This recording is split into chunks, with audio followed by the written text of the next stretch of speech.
What's up guys, today I'm going to show you how to make a micro knex roller coaster chain lift.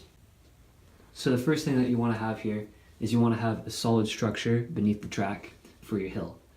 You can use box sports like I am here, or you can use tubes depending on what type of roller coaster you want. Both are great options. However, tubes are definitely harder to keep straight, and you might have more issues making it lift out of tubes. Right now I have a spine underneath my track. You can do that if you'd like. I definitely recommend a spine if you're using tubes, but if you're using box supports, you really don't need a spine. Spine does make things a little bit harder with the gears, so if you'd like, you can just use no spine if you're using box supports.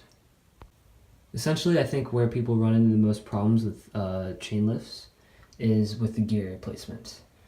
So basically you want to place the gears as close to the track as possible. So I could probably even place it closer, but yeah, I probably will. But you want it like nice right underneath the track, so then there's less distance from the track to the gear. When it's closer to the track, there's less of an angle of the chain going onto the track, and if like there's a steep angle, kind of like I have here, from here to here, it'll probably get stuck on this part of the track. But if the gear is up higher, kind of I guess like up here, then there's, say if I throw the chain through here, it'll have less of an angle, and then therefore it'll have less of a chance of getting caught on something. So once you have basically your track on top of your box sports or your tubes, and you have your gears as close as you can to the track, up here like that, and you've attached your motor, then you can start to thread the chain through. If you have a spine, you're gonna have to leave at least one support out, like I have here, because otherwise there's just not enough room for a gear to kind of stick through here. And also another thing, you only can have one rod on one side, because if there are two rods, the gear won't be able to turn and the chain won't fit through, like it won't fit through right here. So make sure you have one rod missing, but I'd keep the rod on the other side just to keep the shape in of the track. So with your chain, you want to make sure that there are no bumps or anything. Sometimes only one of these little things will lock in, and you're gonna have to go through and make sure that everything's locked in, both of them, so that there are no bumps and no weaknesses in the chain, because one weak link and all of a sudden your chain will snap, and that is extremely annoying. So I'd go through before you even put the chain on and just make sure all of these things are snapped into place. So next you want to put on these little chain guards to keep the chain in the middle of the track. I wouldn't recommend putting one on every single one of these rungs because that causes too much friction, but 3 or 4 definitely doesn't hurt, and it helps keep it in the middle. And as you can tell on a car, the chain dog is in the middle of the car, so it makes sense to have the chain in the middle of the track. And basically if the chain strays too much, sometimes it'll catch on the side and then it'll get stuck. So you want to try to avoid that, so that's what these do. Okay, so now I've attached my chain to my hill here, and as you can tell, it's in the middle of the track. Also, it seems a little loose, so you want to make sure you remove a few, if it's too long, remove a few of these chains and try to tighten it.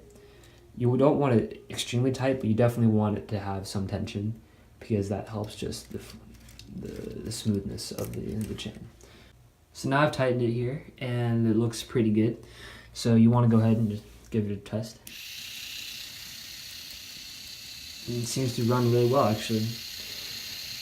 So now that I have my chain all ready to go, I'm just going to go ahead and test it. Turn it on, put the car on, and it seems to run really smoothly, which is good. Yeah. So yeah, I'd say the main problems people have when they're making a chain is they don't have a very well supported lift hill. It needs to be straight. That's harder when you have a lift hill made of tubes, but it needs to be straight. The gears need to be as close to the track as possible, and you want the chain to be in the middle, and you don't want the track curving side to side. You want it to go straight up. Or at least I have this issue all the time, is this gear will slip when you have a lot of weight. So maybe I have 3 cars on the track. If there's a lot of weight, or if this is a very large lift hill, like this is a very small lift hill, but if I have a big one, like I did have in my last roller coaster, you definitely need more chain to be contacting the gear.